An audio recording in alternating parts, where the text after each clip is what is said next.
메리 크리스마스. 오늘 우리에게 주시는 말씀은 누가복음 말씀입니다. 자, 다 함께 읽겠습니다. 자, 시작. 보라, 내가 인자하여 아들을 낳으리니 그 이름을 예수라 하라. 저는 전라도, 그때는 이제 승주군이라고 했지만 지금은 그 승주군이 다 순천으로 이렇게 들어가서 지금은 순천이라고 이렇게 말을 하거든요. 어렸을 때부터 교회를 다녔는데 교회를 다니게 된 계기가 바로 성탄절이었어요. 성탄절에 교회를 가면 먹을 것도 주고 선물도 줬기 때문입니다. 그래서 성탄절에 교회를 가기 시작을 했습니다. 제가 어려서 다니는 교회는 그 나무 마루로 이렇게 되어져 있는 교회다 보니까 이 겨울이 되면 그 틈 사이로 바람이 밑에서 송송송송 이렇게 올라와요. 그런 교회였거든요. 성탄절에 이브날 저녁에 이제 많은 성도님들을 앞에서 아이들이 이렇게 막 찬양을 하잖아요. 그걸 하기 위해서 두세 달 전부터 이제 연습을 하러 다니기 시작을 합니다. 그런데 낮에는 학교를 가고 연습을 할 수 있는 시간은 저녁밖에 없겠죠. 그러면 아이들이 저녁 늦은 시간에 겨울에 성탄절 연습을 하러 가는 거예요. 한 30분, 40분 걸리는 그 거리를 걸어서. 그리고 크리스마스가 탁 되면 이제 그 앞에서 우리가 막 율동도 하고 그렇게 했던 기억이 납니다.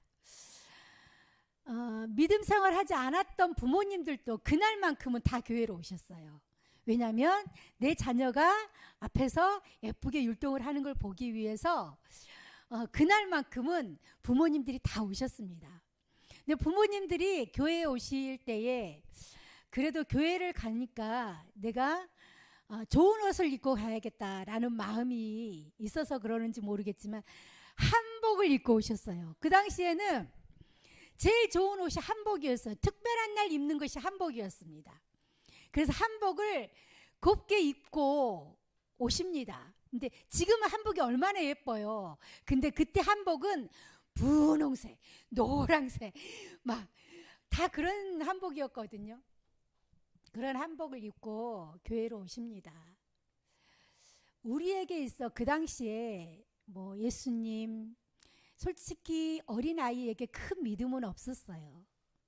그런데 그 당시에 있어 우리에게 교회를 가면 우리에게 준 선물이 그 당시에 우리는 좀 컸죠, 사실은.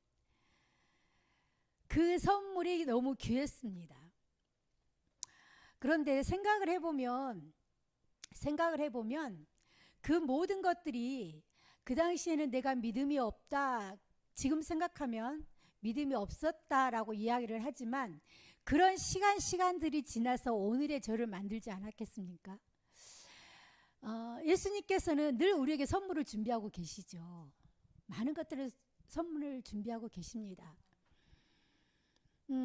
어떤 목사님이, 시골교회 목사님이 전국 노래자랑에 나오셨어요. 그 이장님이 적극 추천을 해서 나오셨다고 합니다. 근데 거기에서 1등을 했어요, 이분이. 그런데 연말이 되면 또 그 1등 하시는 분들을 또 모아놓고 또 하잖아요. 이 목사님이 또 거기서 1등을 하셨어요. 그래서 상금이 무려 500만 원이 됐다고 합니다. 전국 노래장에 그렇게 하면 500만 원인가 봐요. 근데 이 목사님께서 그때 하시는 말씀이 뭐였냐면 시골교회 아이들이 비행기를 한 번도 탄 적이 없대요. 그래서 이 목사님께서 우리가 언젠가는 비행기를 타고 미국에 갈 거야 라고 이야기를 했답니다. 주일학교 아이들 주일학교 뭐 중고등부 청년부 해가지고 한 20명 정도가 됐나 봐요. 우리가 언젠가는 비행기를 타고 미국에를 갈 거야 라고 이야기를 했다고 합니다. 그런데 시골교회 목회가 어디서 돈이 나서 그 아이들을 데리고 미국을 가겠습니까? 그런데 전국 노래자랑에서 연말 결승에서 이분이 1등을 한 거예요. 근데 여러분 500만 원 갖고 미국 갈 수 있어요? 그 많은 인원수가? 그런데 하나님께서는요, 그들에게 또 기적을 일으키십니다. 하나님의 선물이 그들에게 주어집니다. 그게 뭐였냐면 이 목사님이 거기 나와서 하는 이 말을 듣고 미국에 있는 대형 교회에서 그 아이들을 다 초대를 한 거예요.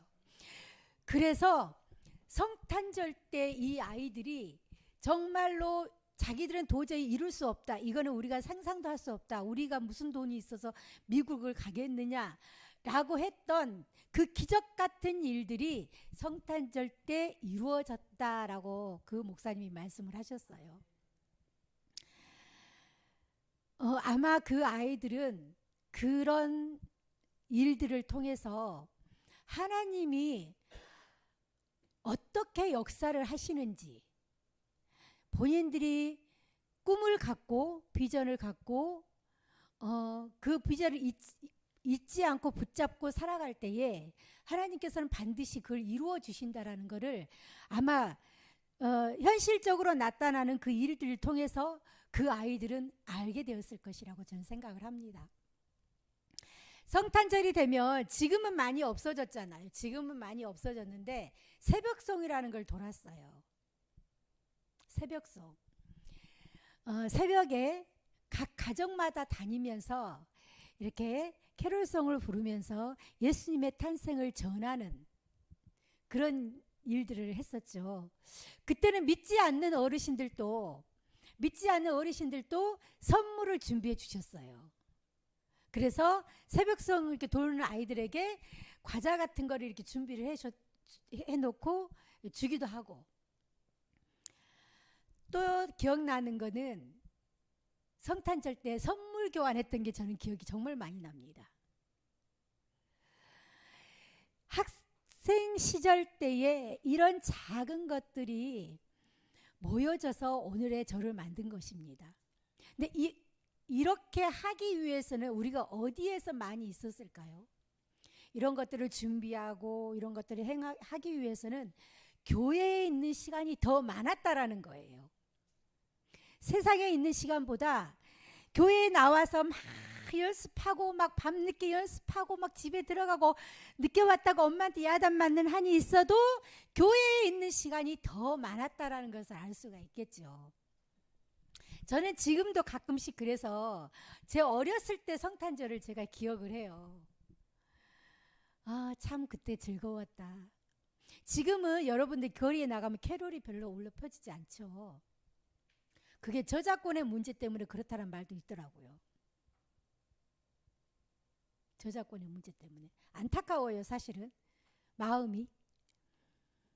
우리가 뭐 캐롤이든 복음성가든 이런 것을 작곡 작사하고 이런 것들을 하나님 앞에 올려드리기 위해서 그분들이 하셨을 텐데 단순히 상업적인 목적으로 그분들이 그걸 하셨을까라는 의심이 좀 되는 겁니다. 그런 찬양을 통해서도 믿지 않는 사람들에게 끊임없이 계속 예수의 복음이 흘러가게끔 해주어야 되는데 이게 상업적으로만 하고 있으니 너무 안타깝다는 생각도 많이 듭니다. 물론 안 그러신 분들도 많이 계시죠. 솔직히 안 그러신 분들이 더 많을 거라고 생각을 합니다. 예수님을 찬양하고 모든 사람들이 성탄의 기쁨을 함께 누릴 수 있는, 그리고 작은 선물들을 서로 나누는 그런 날이 바로 성탄절이 아닌가 생각을 해봅니다. 오늘의 이 말씀은 사실은 아들을 낳으리니 이름을 예수라 하라. 예수라는, 솔직히 저는 오늘 설교를요 안 하고 싶었어요. 아니 이 자리에 안 서고 싶었던 게 아니라 그냥 예수만 하고 끝내고 싶었어요. 왜냐면 어떻게 다 이걸 설명을 할까? 예수라는 이 이름 안에 얼마나 많은 것들이 들어있고 얼마나 많은 큰 사랑과 우리가 생각할 수 없는, 우리의 언어로도 다 표현할 수 없는 그 많은 것들이 내포되어 있는 이 예수라는 이 이름을 어떻게 내가 설명을 할 수 있을까라는 고민이 되는 겁니다. 사실 몇 주 전부터 계속 이 예수라는 이름만 그리고 우리 단원들에게도 여러분들에게 예수는 어떤 분이십니까? 여러분들의 예수는 어떤 예수님이십니까? 라고 자꾸 질문을 제가 했었거든요. 그래서 그냥 예수만 하고 그냥 끝내고 싶은 마음이었습니다. 솔직히. 우리가 사랑이 뭔가를 표현하고 싶은 게 너무 크면 그게 어떻게 표현해야 될지를 모르겠는 거예요. 바로 이 예수라는 이 이름이 우리는 아주 편하게 늘 예수라는 이름을 사용을 합니다. 그리고 기도하고 나면 예수님의 이름으로 기도합니다. 예수님 믿으세요. 예수님은 사랑입니다. 라고 늘 말을 합니다. 그런데 그 예수 그걸로도 다 표현이 안 되잖아요. 솔직히 우리는. 우리가 성경적으로 보면 예수님이라는 이름, 그 뜻이 성경적으로 보면 마태복음 1장 21절에 이렇게 말씀하고 있습니다. 마태복음 1장 21절에는 이렇게 말씀을 하고 있습니다. 아들을 낳으리니 이름을 예수라 하라. 이는 그가 자기 백성을 그들의 죄에서 구원할 자이심이라 하니라. 이렇게 말씀을 하고 있습니다. 자기 백성을 그들의 죄에서 구원할 자. 이 말씀 안에는 많은 것이 내포되어 있음을 의미하고 있습니다. 근데 저는 제 언어로 제 어떤 것으로 지식으로 어떻게 예수라는 그것을 다 여러분들에게 말씀드릴 수 있겠습니까? 그래서 저는 이사야 53장 5절 말씀을 통해서 한번 나눠보려고 합니다. 자, 읽습니다. 시작. 그가 찔림은 우리의 허물 때문이요 그가 상함은 우리의 죄악 때문이라. 그가 징계를 받음으로 우리는 평화를 누리고 그가 채찍에 맞음으로 우리는 나음을 받았도다. 아멘. 이 안에는 예수님이 어떤 분이신가 라는 것이 들어있다라는 거예요. 물론 제가 선택한 말씀이 이 말씀이지만 여러분 각자에게 다가오는 예수님, 나에게 예수님은 또 이런 분이시다라는 게 분명히 있을 것입니다. 자, 오늘의 이 말씀에 보면 예수님은 용서의 예수님이시라는 거예요.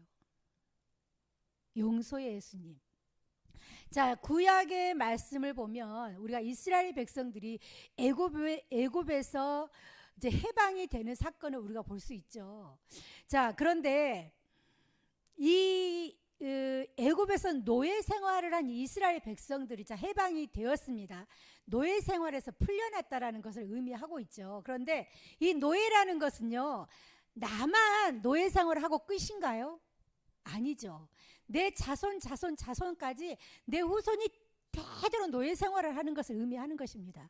그런데 지금 이스라엘 백성들은 그 노예 생활에서 해방되어졌다는 것을 말씀드리고 있죠. 그러면 나만 해방된 게 아니라 앞으로 태어날 내 자손들까지도 다 그 노예에서 해방되었다라는 것을 의미를 하고 있는 거겠죠.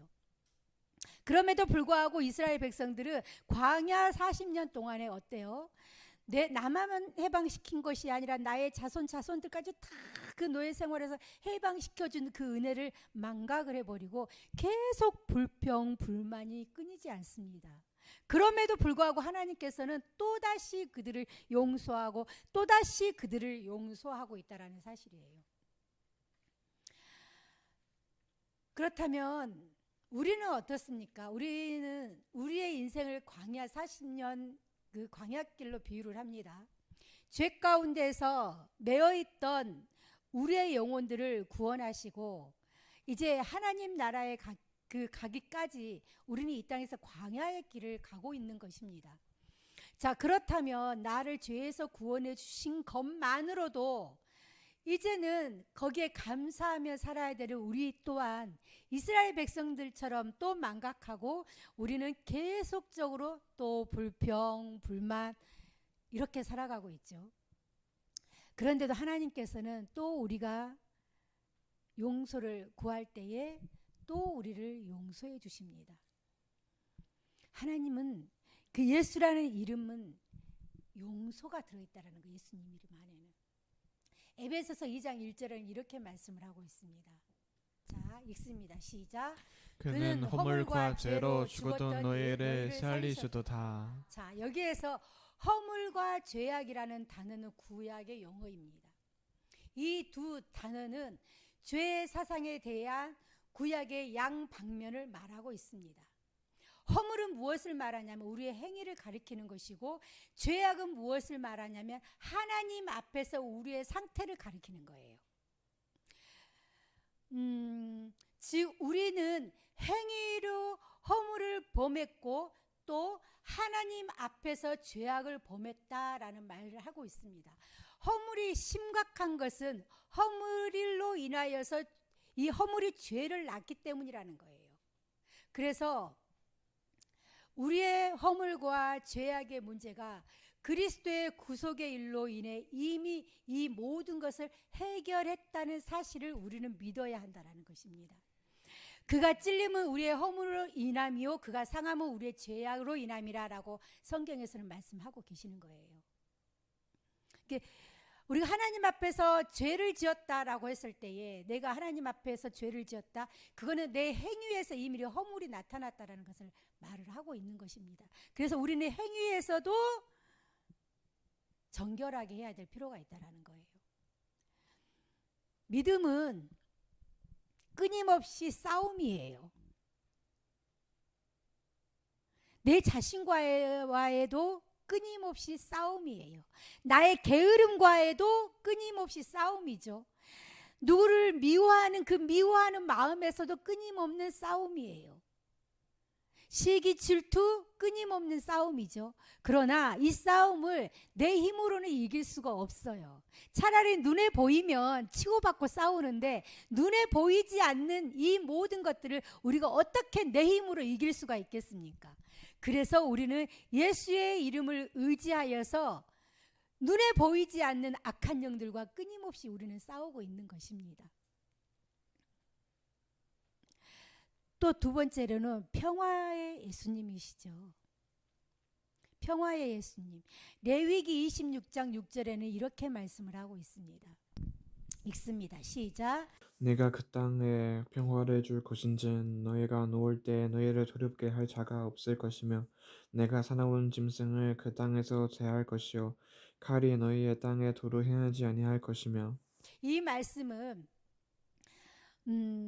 물론 이 말씀은 악한 사탄에 의한 악한 어두움에 대한 어떤 그런 승리를 이야기하는 것도 있지만 우리가 살아가면서 우리가 느끼는 그런 두려움, 어려움, 또 어떻게 생각하면 마귀가 쳐놓은 올무, 이런 모든 것들을 예수님께서는 해결해 주신다라는 것을 말씀을 하고 있는 거예요. 예수님께서, 왜냐하면 예수님께서 이미 이 모든 것들을 담당하셨기 때문에.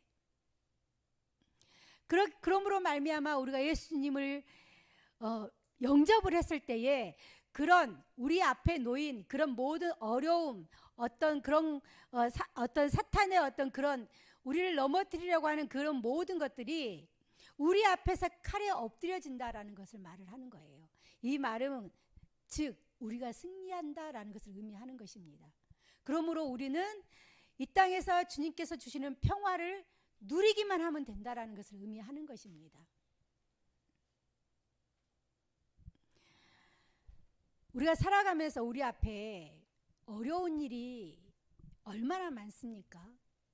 단순히 그런 어려운 일들이 우연히 일어나는 일일까요? 그런 일들이 결코 우연히 일어난다고 생각하지 않습니다. 왜 그 미소사 프로포즈 할 때 어떤 어르신이 저한테 그걸 질문을 했어요. 왜 그러면 교회 다니는 사람들이 어려움을 겪냐라고 물어보더라고요. 언니분이 그 목사님이시고 그분을 안 다니신다는 그 어르신이 왜 교회를 다니고 하나님을 믿는데 왜 어려움을 겪느냐라고 물어보시는 거예요. 그래서 제가 그게 그렇게 궁금하시면 다음 주에 믿음 소망 사랑의 교회 나오셔서 한번 말씀을 들어보시라고.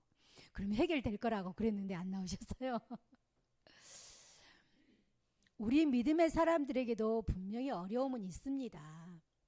그런데 예수님께서는 우리가 이 땅에서 평화를 누리고 살아가기를 원하시죠. 그런 어려움들은 사실은 이미 예수님께서는 우리가 이기고 승리할 수 있게 해 놓으셨습니다. 문제는 우리의 믿음이죠. 예수의 이름으로 선포하지 못하고 예수님께서 우리에게 주시는 평안을 우리가 누리지 못하는 우리의 믿음의 문제가 있는 거겠죠. 또한 세 번째로는 나음을 주신 예수님이시라는 거예요. 아마 믿음 생활하신 분들에게 가장 어떻게 보면 이 예수님, 나음을 주신 예수님이 어떻게 생각하면 가장 사모하는 그런 나에게 오시는 그런 예수님이길 바라지 않을까라는 생각을 합니다. 왜냐하면 우리의 육신은 나이가 들수록 쇠약해질 수밖에 없고 살아가면서 이런저런 질병에 시달릴 수밖에 없죠.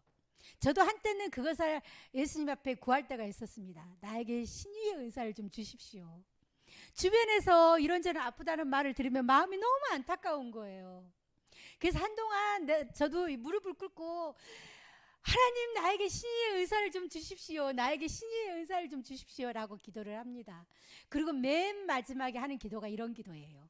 그러나 그 은사가 내가 하나님 앞에 올바르게 가는 것을 막는 회방의 어떤 도구가 된다면 하나님 주지 마십시오라고 항상 마지막에 그렇게 기도를 했던 적이 있었습니다. 한때는.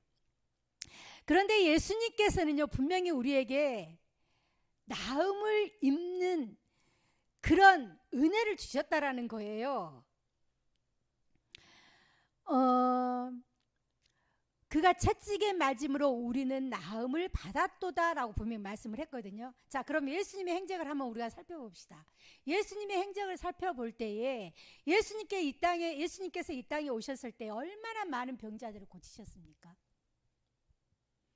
얼마나 많은 귀신 들린 자들을 고치셨습니까? 그들을 해방시켜 주셨습니까? 그런데 예수님만 그러셨나요? 예수님의 제자들도 이런 일들을 행했다라는 것을 알 수 있다라는 것입니다. 이처럼 예수님은 우리를 많은 질병의 고통 가운데서 구원해 주셨습니다. 다시 한번 말하지만 문제는 우리의 믿음이죠. 저는 신유의 은사에 대해서 제가 경험한 신유의 은사는요, 물론 안수하시는 분의 어떤 능력적인 것도 있겠지만 문제는 안수 받는 사람의 믿음이라는 게 저는 그게 더 중요하다고 생각을 합니다. 왜냐하면 제가 그걸 경험을 했기 때문에 받는 사람의 믿음이 더 중요하다라는 거예요.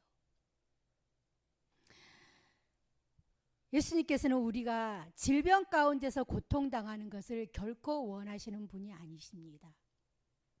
그래서 너희들이 예수의 이름으로 내게 구하고 예수의 이름으로 손을 얹고 안수한즉 나음을 입는다라고 말씀을 하시는 것입니다. 또한 예수님은 사랑의 예수님이시죠. 하늘을 두루마리 삼고 바다를 먹물 삼아도 다 기록할 수 없는 것이 바로 예수님의 사랑입니다. 이사야 53장 10절에는 이렇게 말씀을 하고 있습니다. 읽습니다. 시작. 여호와께서 그에게 상음을 파괴하시기를 원하사 질거를 당하게 하셨은즉 그의 영혼을 소금 제물로 들이키 이르면 그가 씨를 보게 되면 그의 날은 길 것이요 또 그의 손으로 여호와께서 기뻐하시는 뜻을 성취하리로다. 하나님은 죄로 인하여 멸망할 수밖에 없는 인간을 구원하길 원하셨고 그 독생자를 희생시키시기로 작정하셨고 그런 하나님의 아버지의 뜻에 순종해서 예수님은 모든 죄를 대속해서 희생 제물로 드려지셨습니다. 예수 그리스도를 아무런 죄도 없음에도 불구하고 죄인들을 대신해서 고통을 당하시고 죽으신 우리는 이런 공로 없이 그리스도의 희생과 은혜로 영원한 생명을 얻었음을 기억을 해야 한다는 거예요. 사실은 이 모든 죄의 담당은 우리의 몫이잖아요. 우리가 죄를 지었잖아요. 그럼에도 불구하고 우리는 이런 아무런 고통 없이 예수님이 한 분이 그냥 자신을 희생시킴으로 인해서 예수님의 이 사랑은요, 대속제물이 된 사랑이라는 사실입니다. 예수님의 사랑은 여러분에게 예수님의 사랑은 어떤 사랑입니까? 생명을 내어주신 사랑. 이 사랑은 세상 어떤 사랑과도 비교할 수 없는 사랑. 말로 다 표현할 수 없는 사랑이에요. 우리는 사랑을 말할 때 거의가 대부분이 부모의 사랑을 비교를 합니다. 왜냐하면 부모의 사랑은 헌신적인 사랑이고 희생적인 사랑이기 때문이죠. 그러나 그런 부모조차도 할 수 있는 것은 한계가 분명히 있습니다. 그럼에도 우리는 이 부모의 사랑하고 비교할 수 없는 생명을 내어준 이 사랑을, 이것이 바로 예수님의 사랑이라는 사실을 기억해야 합니다. 제가 이 단에서 몇 번 그 찬양을 끝까지 부르지 않고 했던 찬양이 하나가 있죠. 100마디 말로 다 못하는 것은. 기억나시나요? 제가 하다가 말고 했던 가장 귀한 말이라는 이 찬양이 있습니다. 이것이 어떻게 보면 나의 고백이고 저의 마음이기도 합니다. 100마디 말로 다 못하는 것은 날 사랑한다는 주님의 말, 온 세상 그 어느 말보다 귀한 것은 예수님 날 사랑한단 말. 꽃피는 봄날 따스한 햇볕을 날 향한 주님의 마음 같고, 한여름 밤하늘 빛나는 별빛들을 주 찬양하는 노래 같아. 어디에 무엇에다 비길이요, 날 위한 주의 놀라운 사랑. 아직 못 들은 모든 이들에게 이 기쁜 소식 전하고 싶어. 100마디 말로 다 못하는 것을 날 사랑한다는 주님의 말, 온 세상 그 어느 말보다 귀한 것을 예수님 날 사랑한단 말. 제가 이 찬양을 처음에 딱 들었을 때 얼마나 눈물이 나는지요. 100마디 말로 다 못하죠. 예수님이 날 사랑한대요. 예수님은 사랑의 예수님이시라는 거예요. 사랑의 예수님. 우리 마음속에 사랑이 빠져버리면은요, 아마 우리는, 이 세상은 사람들이 살아갈 수 없는 세상이 되고 말 것입니다. 우리의 마음속에 예수님이 사랑이 없다면요, 우리가 믿는 거 아무런 의미가 없을 것입니다. 저는 여러분들이 예수의 사랑으로 여러분들의 마음에 가득 채워지기를 원합니다.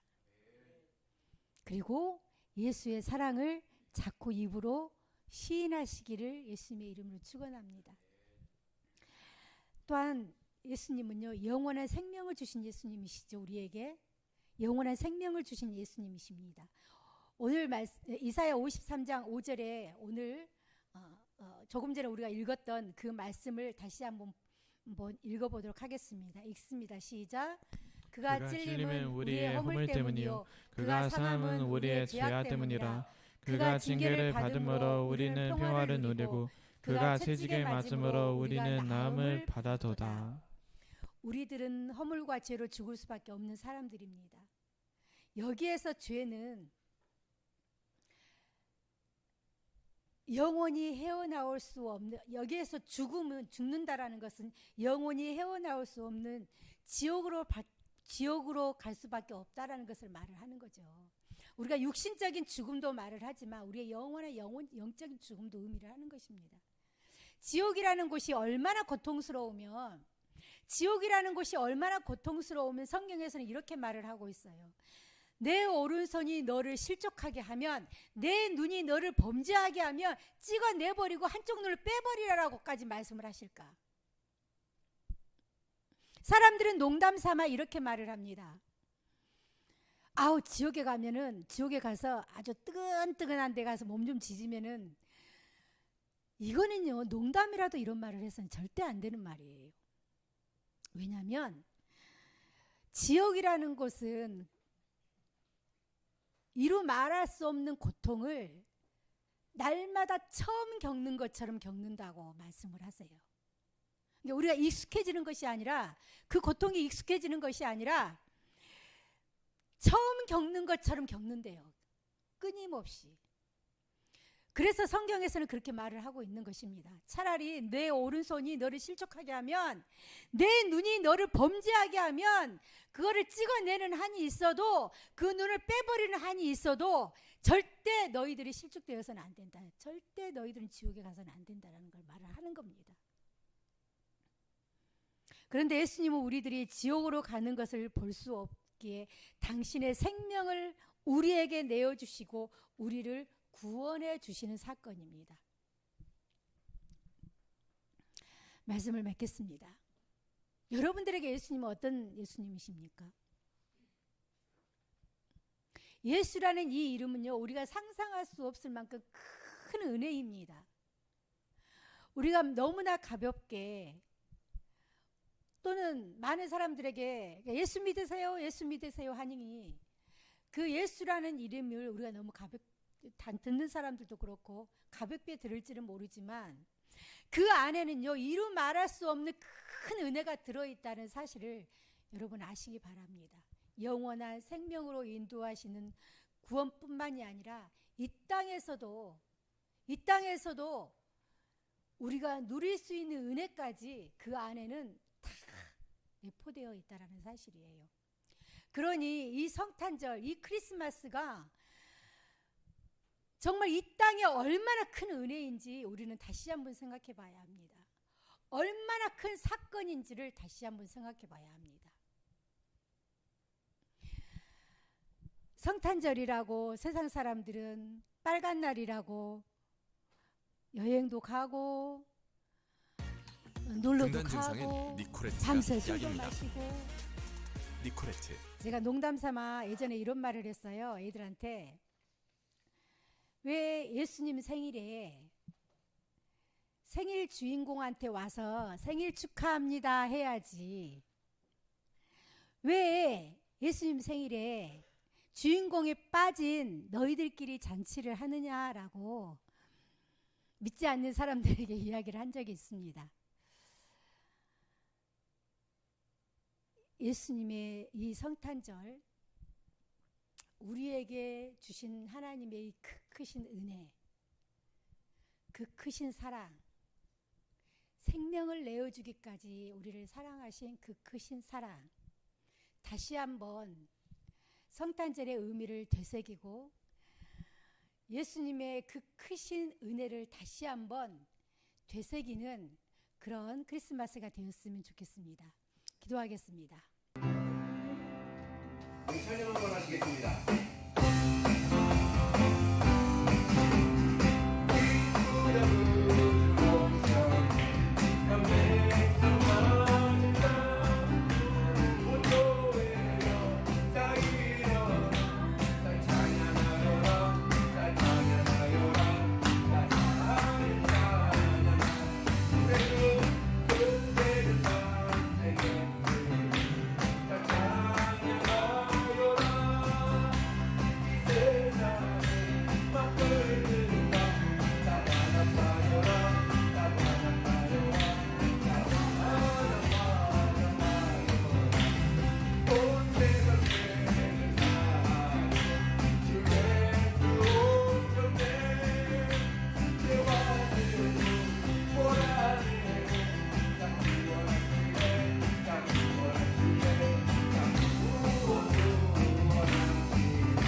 이제는 우리 주 예수 그리스도의 은혜와 하나님의 극진하신 사랑과 성령님의 감화 감동내주 교통하심이 이제는 내가 이 땅에서 살아가면서 예수의 이름을 마음껏 누리고 살아갈 뿐만 아니라 예수의 이름을 증거하며 살아가겠노라고 다짐하는 모든 성도님들 머리머리 위에 이제로부터 영원토록 함께 계실지어다.